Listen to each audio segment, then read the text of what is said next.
안녕하세요 여러분. 네, 오늘도 말씀을 읽기 오신 모든 분들 환영합니다. 우리 오늘은 드디어 다윗 왕국의 마지막 이야기를 해보겠습니다.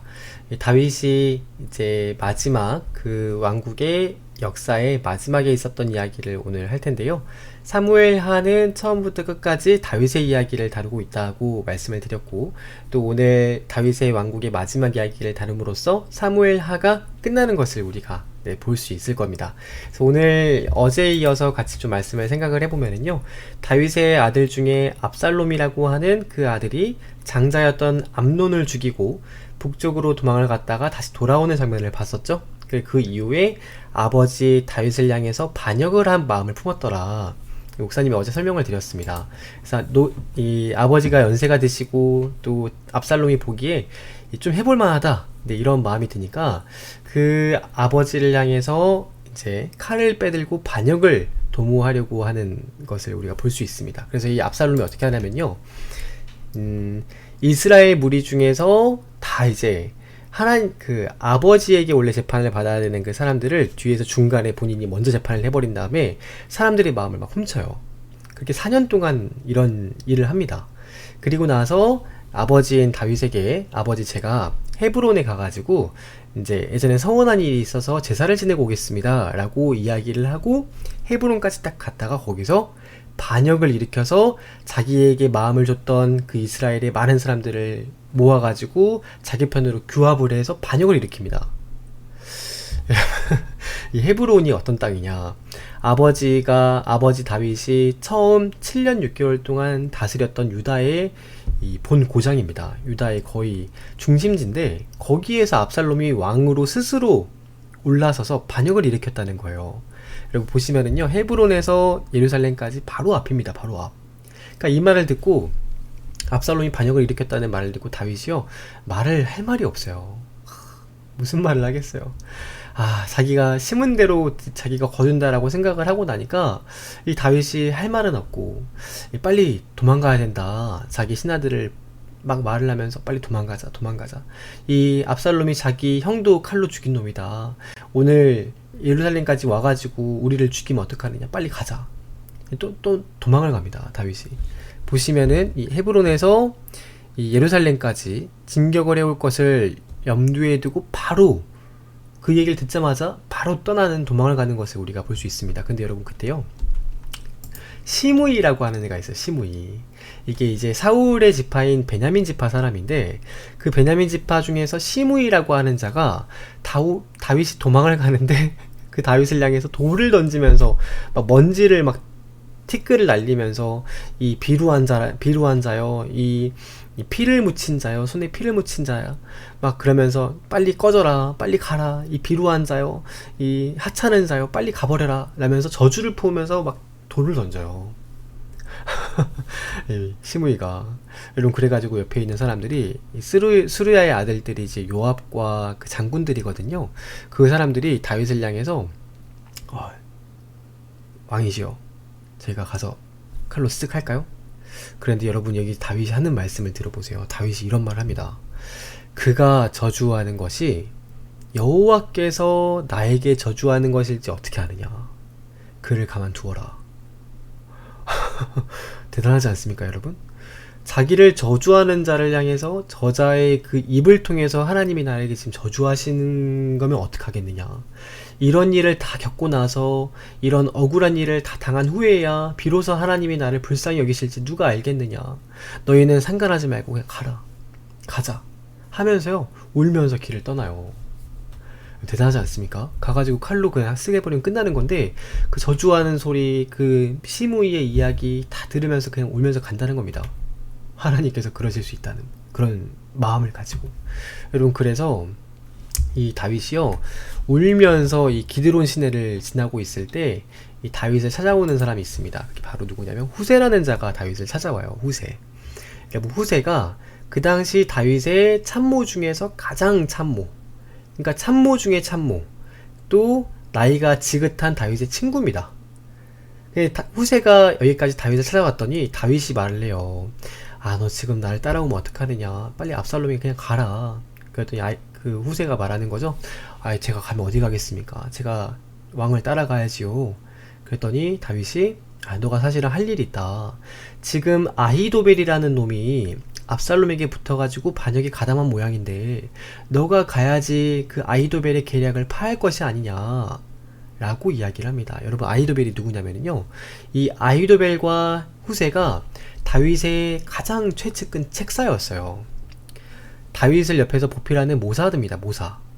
근데 아히도벨은 조금 젊은 축에 속했던 전략가고 후세는 나이가 조금 있는 전략가입니다. 근데 이제 후세가 다윗의 친구이면서 또 연세가 있기 때문에 그 후세의 그늘에 막혀서 아히도벨이 빛을 못 보고 있었어요. 근데 그게 서러워가지고 압살롬이 반역을 일으킬 때 잽싸게 거기가 가서 붙은 겁니다. 기회를 잡은 거죠, 아히도벨이. 그러니까 여러분, 왕이 이제 후세가 그 다윗의 말을 듣고 압살롬에게 가가지고 압살롬 찾아갔더니 압살롬이 넌 여기 왜 왔느냐? 그랬더니 후세가 재치있게 제가 당연히 대를 이어서 그 다윗의 아들에게 충성해야 되지 않겠습니까? 막 너스레를 떨어요. 그랬더니 이제 압살롬이 끔뻑 죽는 거죠. 그럼 그래가지고 후세와 아히도벨의 두 책사가 다 압살롬에게 붙습니다. 여러분, 근데 그때요, 이 다윗이 허겁지겁 도망을 가는 바람에 그 왕궁에 자기의 후궁들 10명을 그대로 두고 도망을 갑니다. 아무리 압살롬이 악한 놈이라 하더라도 그 어머니 뻘인 여인들에게 뭐 무슨 짓을 하겠느냐 싶어가지고요, 그 여인들은 일단 왕궁에 두고 허겁지겁 도망간 거거든요. 근데 이제 압살롬이 그 아히도벨에게 말하기를 우리가 이제 다음에 어떤 스텝을 밟고 어떻게 이 전쟁을 이겨야겠느냐라고 물어봤더니 아히도벨이 그러는 거예요. 지금 백성들이 갈팡질팡 우왕좌왕하고 있습니다. 사실은 부자 간의 이런 싸움은 칼로 물베기라고 결국에는 부자 간이 화해하지 않겠느냐, 다 이렇게 생각을 해서 어느 편에 설지 다 모르고 있습니다, 백성들이. 그러니까 왕께서는, 이 압살롬 당신께서는 아버지가 두고 간 후궁 10명과 더불어서 백주 대낮에 옥상에서 예루살렘 시민들이 다 보는 앞에서 그들과 동침하소서, 이런 계책을, 폐륜화적인 이런 계책을 말을 합니다.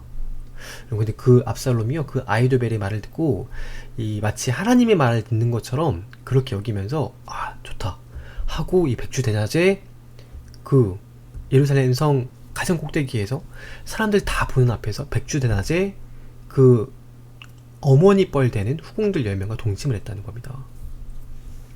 충격적이죠. 여러분, 근데 이 말씀이요, 사실은 우리 다윗이 어제 밧세바를 범할 때 하나님께서 다윗에게 하신 말씀 중에 이런 말씀이 있었어요. 보시면은 12장 11절에 여호와께서 이같이 말씀하시기를, 보라, 내가 너와 너의 집에 재앙을 일으키고 내가 너의 앞에서 너의 아내를 빼앗아 너의 이웃에게 주리니 그 사람들이 너의 아내와 더불어 백주에 동침하리라. 여러분, 무섭죠? 무섭지 않습니까, 여러분? 여러분, 하나님 말씀은 그대로 이루어집니다. 여러분, 아직까지 이 모든 일이 하나님께서 말씀하신 그 다윗의 죄를 지금 뿌린 것을 거두는 그런 일들인 거예요, 사실은. 그래서 여러분, 이 백주대낮에 이런 진짜 끔찍한 사건이 발생을 합니다. 그리고 나서 이제 그 압살롬이요, 참모가 둘이잖아요. 그래서 아히도벨에게 물어봐요. 우리가 이제 어떻게 하겠느냐. 근데 아히도벨이 하는 말이, 당장 쫓아가야 됩니다. 기세입니다, 기세. 지금 가면은 다윗만 딱 목만 똑 떼버리면 끝납니다. 근데 옆에서 그 이제 후세가요, 그건 좋은 계책이 아닌 것 같습니다. 지금 다윗과 그 옆에 있는 군사들, 장수들은 용사 아닙니까? 이 쥐도 공지에 몰리면 뭅니다. 혹시라도 져보십시오. 그러면 백성들이 마음 떠날 거 아닙니까? 절대 그러지 말고 힘을 비축하십시오 라고 하는데, 여러분, 누구 말이 맞는 것 같아요? 이 압살롬은요, 후세의 말이 맞다고 생각을 했습니다. 그래서 후세의 말을 듣고 굿 아이디어, 그래, 우리 그럼 조금만 가다듬고 전력을 다시 구축하자 라고 했는데요, 사실은 이 후세의 말을 들은 압살롬의 이 말 때문에 압살롬이 죽습니다. 왜냐? 여러분, 이때까지만 해도 다윗이요, 너무 허겁지겁 도망가는 바람에 전쟁할 준비가 안 돼 있었어요. 근데 여러분, 여기가 지금 쭉 내려가는 강물이 요단강인데, 요단강을 건너면은 다시 정비를 할 수 있습니다. 그러니까 아히도벨의 말처럼 따라갔으면은 바로 잡는 건데, 그 따라가지 않았기 때문에 다윗이 요단강을 건너고 자기의 따라오는 그런 장수들을 다시 규합해서 전쟁을 벌일 힘을 얻습니다. 그럼 그래서 다윗이 요단강을 건너고 피신을 하고 나니까 아히도벨은 딱 알잖아요, 이렇게 될 거를. 그래서 자기 말이 먹히지 않는 것을 보고 자존심이 상했는지 아니면 어차피 끝났다고 생각을 했는지 그 길로 자기 고향으로 돌아가서 자살해서 죽어버려요. 여러분, 사포가 장기 두다가 차랑 보 떼버린 거죠. 아히도벨은 죽어버렸지, 또 다윗의 참모인 후세가 압살롬 곁에 있지. 게임 끝난 거 아니에요? 그렇죠? 그러니까 결국에는 다윗이 이렇게 마하나임 또 이 요단 동편에서 전열을 가다듬고 그 아버지가 아들과 한판 승부를 벌이려고 전쟁을 준비하고 있는데, 여러분 생각을 해보세요. 다윗 입장에서는 이겨도 큰일이고 져도 큰일이잖아요. 자기 아들인데. 여러분, 그래서 다윗이요, 전쟁을 하기 전에 자기 부하들에게 말을 합니다. 부탁을 해요. 무슨 부탁을 하느냐, 너희는 부디 내 아들 소년 압살롬을 죽이지 말고 자비한 마음으로, 긍휼한 마음으로 너그럽게 대해라. 죽이지 말고 사로잡아 와라, 제발. 그런데 여러분, 그날 전투가 얼마나 격렬했는지요. 전쟁을 벌이는데 그 압살롬이 친히 와서 막 전쟁을 하거든요. 근데 압살롬이 엄청 잘생겼어요. 몸짱에다가 얼짱에다가 사람들의 마음을 살 수 있는 모든 조건을 다 갖췄습니다. 근데 여러분, 머리카락이 또 얼마나 우아한지, 머리가 이제 1년마다 깎을 때마다 엄청나게 긴 영웅이었다고 해요. 근데 너무 정신없이 싸우다 보니까 막 달려가다가 말을 타고 이랴 하다가 그 머리가 그만 참나무에 걸려버린 거예요. 그래서 여러분, 말은 가버렸는데 머리가 걸려가지고 어떻게 하지 못해가지고 그 참나무에 머리가 걸려서 막 이렇게 풀려고 하는데 더 꼬여서 나중에 대롱대롱 이렇게 달려있습니다, 이렇게. 근데 여러분, 그거를 누가 봤느냐, 다윗의 그 병사들이요, 그걸 봤어요. 근데 차마 모든 사람들이 그 압살롬을 죽이지 못하고 보고만 있는 거예요. 왜 그랬겠어요?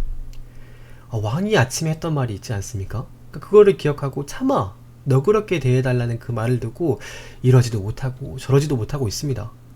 근데 여러분, 그 다윗의 장수 군사 중에서요, 장수 중에 요압이라고 하는 군대 장관이요, 이 사람이 참 포악한 사람이에요. 이 사람이 다 이렇게 막 어찌할지 모르고 있으니까 야, 비켜 하면서 나는 그런 거 못 참는다, 왕이 무슨 말씀을 하시던 간에 지체할 수 없다 하고 하면서 창을 꺼내다가 그 압살롬의 심장에다가 창을 박아버려요, 그냥.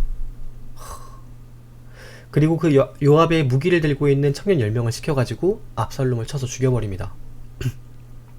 그럼 어떻겠어요, 다윗이? 이 이야기를 이제 나중에 구스 사람이 왕에게 뛰어와가지고 그 이야기를 전합니다.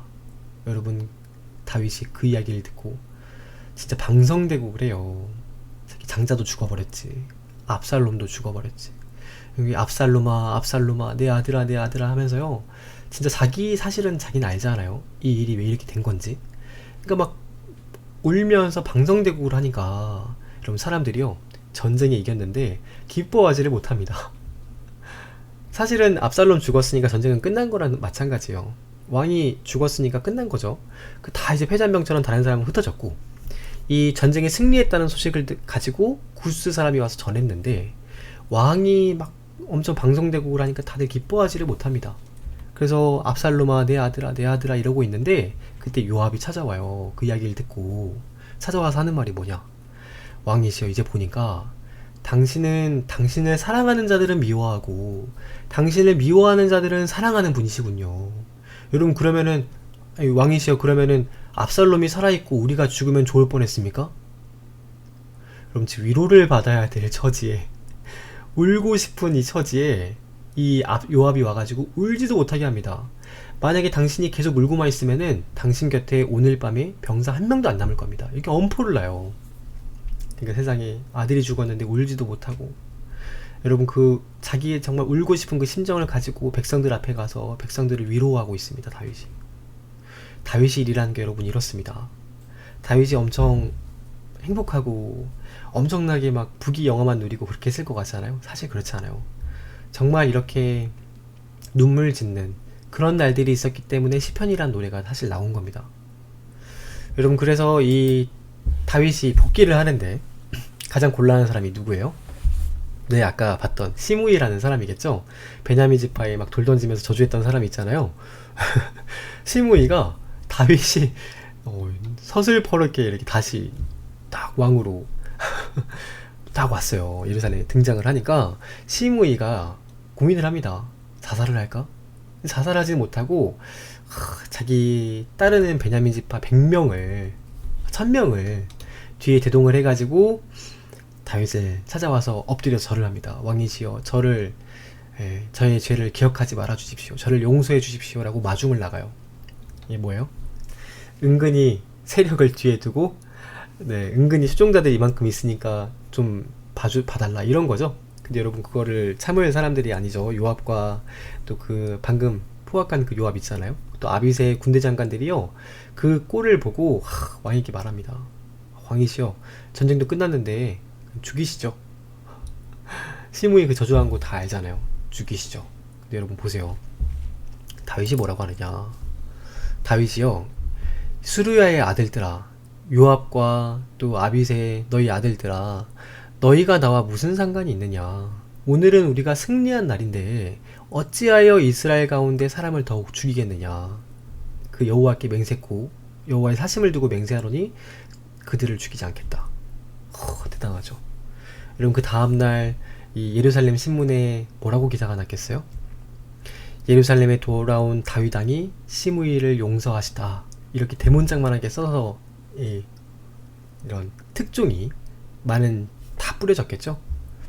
여러분 그래서 다윗은요 이렇게 참 자기에게 정면 도전하는 사람이건 본인에게 이렇게 반대하는 사람이건 늘 포용하고 끌어안고 늘 감싸고 늘 함께 가는 그런 가슴 넓은 사람이었습니다.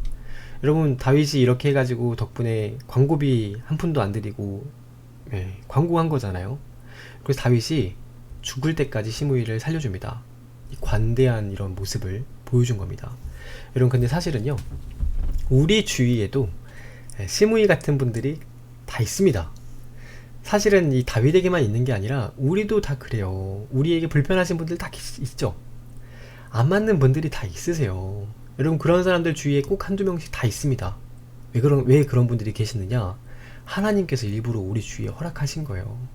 여러분 그런 분들을 없애겠다고 우리 주위에서 없애버리면 안 됩니다. 여러분 그런 분들이 꼭 계신 거예요. 여러분 사실 그런 분들이 나를 망하게 하기 위해서 하나님 두신 게 아니라 여러분 그분들 덕분에 내가 함부로 말하지 않고 그분들 덕분에 내가 한 번 더 기도하고 그분들 덕분에 내가 조금 더 성실하게 나를 좀 더 가다듬고 나를 세워가고 여러분 그렇게 하라고 하나님 우리에게 허락하신 겁니다. 여러분 만약에 시므이 같은 사람 죽이잖아요. 그럼 시므이가 죽으면 시므이 같은 사람이 5명이 나타납니다. 5명 죽이잖아요. 10명이 나타나요. 여러분 시므이 같은 사람을 꼭 같이 조화를 이루기 어려운 사람도 포용하고 끌어안고 조화를 이룰 때 여러분 그럴 때 우리의 더 성장과 성숙이 있는 겁니다. 그러라고 하나님 허락하신 거예요. 여러분 그래서 이 모든 날들을 다 지나고 다윗이 사실 여러분 목사님이 3일 동안 다윗의 이런 왕국을 설명을 드렸지만 어때요? 다윗이 기쁜 날만 있었을까요? 어떠신 것 같으세요? 여러분 다윗이 울기도 진짜 많이 울었습니다. 이 사울에게 죽을 뻔했던 그 10년 동안 엄청 울고 또 사울이 죽고 나서도 울고 요나단이 죽고 나서도 울고 또 길르앗 야베스가 은혜를 베풀고 그럴 때도 또 여러분 무비보셋과 아브넬을 용서하고 또 시므이를 용서할 때도 여러분 수많은 눈물과 울음을 참으면서 여러분 그렇게 다 포용하고 끌어안고 여러분 이런 애환의 날들을 다 보내고 나서요 다윗이 마지막에 이야기하는 겁니다. 여호와께서 다윗을 모든 원수의 손과 사울의 손에서 구원하신 그날에 다윗이 이 노래의 말씀으로 여호와께 아뢰어 찬양입니다. 찬양. 마지막 찬양을 하나님께 드립니다. 내가 찬송 받으실 여호와께 아뢰리니 내 원수들에게서 구원을 얻으리라. 다윗의 찬양입니다. 사망이 나와 한 걸음 뿐인 것처럼 내가 늘 사망이 내 주위를 어슬렁 거리고 다녔지만 그럼에도 다윗 앞에서도 하나님은 나를 건지셨고 사울 앞에서도 하나님이 나를 건지셨고 압살롬 앞에서도 하나님이 나를 건지셨고 그 모든 어려운 날에 주님은 나의 피할 반석이시오, 방패시오, 구원의 뿌리시오, 나의 피난처셨다. 나의 구원자셨다. 여러분, 이런 어렵고 힘들고 애환 섞인 날들이 있었기에 비로소 다윗의 찬양이 시편이 등장을 한 겁니다. 여러분, 그래서 다윗은요, 실수를 사실 많이 하지 않았어요. 물론 이제 다듬어지는 과정이 있었지만 밧세바 사건 이후로는요, 거의 실수를 안 합니다. 늘 순전하고 정직하고 또 끝까지 신념을 굽히지 않는 그런 분이 바로, 또 하나님의 마음에 합한 자가 바로 다윗이라는 분이었습니다. 그래서 여러분 23장에도 보면은요, 다윗이 마지막 말을 하면서 마지막 찬양을 하는데, 그때 스스로를 말하기를 높이 세워진 자, 하나님께 기름 부음 받은 자, 그리고 노래 잘하는 자. 다윗은요, 예배자였습니다. 예배자. 여러분, 예배자. 하나님께 예배하는 자. 어떤 상황에도 하나님을 찬양하는 자, 어떤 상황에도 하나님께 시편을 지어드리는 자, 그리고 하나님을 경외함으로 다스리는 자, 또 공의로 하나님이 맡겨주신 사람들을 대하는 자. 여러분, 이게 진짜 하나님 바라시는 겁니다. 그래서 23장에는 이 다윗의 옆에 있었던 주연들, 조연들 이야기가 쭉 나오고, 그리고 24장에는요, 다윗이 마지막 실수가 등장을 해요. 좀 우쭐해져가지고 교만해져서 인구조사를 하다가 아주 혼쭐이 납니다. 네, 그 이야기가 등장을 하고, 네, 이제 사무엘 하에 24장까지거든요. 그래서 이야기가 문이 닫는 겁니다. 그럼 생각을 해보면은요, 하나님께서는 이 땅에 예수님을 보내실 때 아브라함의 자손, 다윗의 자손이라고 말씀을 하세요. 그래서 여러분, 다윗의 이야기가 이렇게까지 길게 사실 이어진 거는요, 다윗이라는 그 이름이 이스라엘의 그 어둡고 참 캄캄한 그런 역사 속에서 마치 하늘에 빛나는 별과 같이 순수한 마음으로 하나님을 사랑했던 그 신앙의 모습이 있었고, 또 그거를 우리에게 보여주시려고, 그래서 그 후손으로 그리스도께서 오셨다, 이렇게 다윗을 사랑하는 자들을 위해서 내가 예수 그리스도를 보낸다 라는 것을 알려주시려고 이렇게까지 길게 쓰신 겁니다. 그래서 우리가 이 다윗을 기억할 때 하나님의 사랑을 받은 자, 하나님을 진심으로, 하나님의 성심을 다해서 사랑했던 자 늘 기억하시면서 예배자로 어떤 상황 속에서도 주님을 신뢰하고 예배하는 우리 모두 되시기를 축복합니다. 그래서 오늘 여러분 사무엘 하는 여기까지 있고요. 우리 내일은 드디어 열왕기 상으로 넘어가 보겠습니다. 열왕기 상부터가 진짜예요. 여러분, 그때부터가 이제 진짜입니다. 여기까지는 다 많이 아시는 내용이라서 우리 열왕기 상부터는 지금까지 같이 안 하신 분들도 더 열심히 함께 하셨으면 좋겠습니다. 여러분, 평안한 밤 되시고 우리 내일 이 시간에 10시에 같이 말씀 보도록 하겠습니다. 여러분, 안녕히 주무세요. 안녕.